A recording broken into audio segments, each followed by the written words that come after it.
Okay, it's pretty simple. There's a bird, you tap on the screen to make it go up, you don't tap on the screen to make it go down. There are pipes, if you hit the pipes or the ground, you lose. That's it. And yet people freaking love it. Or maybe they hate it in just the right way, because, well, it is maddening. Top score 29 right here, and not intending to ever beat it until, you know, that little spark of something occurs to me. Maybe I can beat that score. I mean, 29 is just one away from 30, and 30 would be such a nice round number. And then I'm playing again, and I'm playing and playing until I hit 30, but then I can keep my streak alive, and the thrill begins. I'm freaking out, because every new gap is another step toward 40, or even 50. Okay, 36. That's good enough. That's as far as I need to go, until the cycle starts again. So why?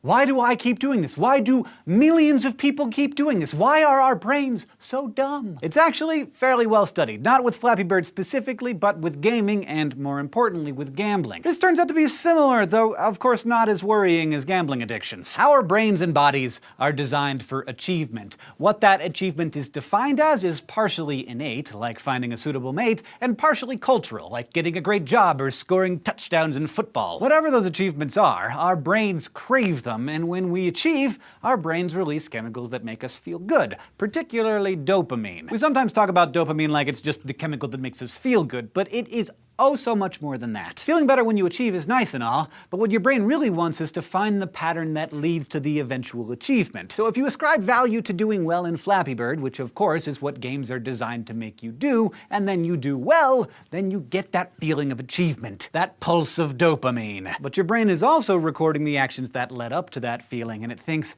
how can I make this happen again? Well, last time, all I had to do was play a little Flappy Bird for a little while, so let's try that out. Suddenly, just turning on Flappy Bird, starting the game, gives you a little bit of dopamine, a precursor of what's to come, an encouragement to go for that achievement. Dopamine, it turns out, is one of the keys to habit formation. The rage? Well, that's part of it too. It's your brain wanting the reward, following the pattern and not getting there. That rage is not designed to make you stop playing the game. It's designed to make you try again, try harder, to break through that wall and achieve your reward. This is an excellent system for getting food and sex. Pleasure to make you enjoy it, habits to enforce the previous pathways that led to it, and blinding rage to make you incapable of accepting failure. Of course, it's all more complicated than this because your brain is extremely complicated. Your craving for Flappy Bird is certainly a 21st century addiction, but it's based on neurochemistry that is far older than our species,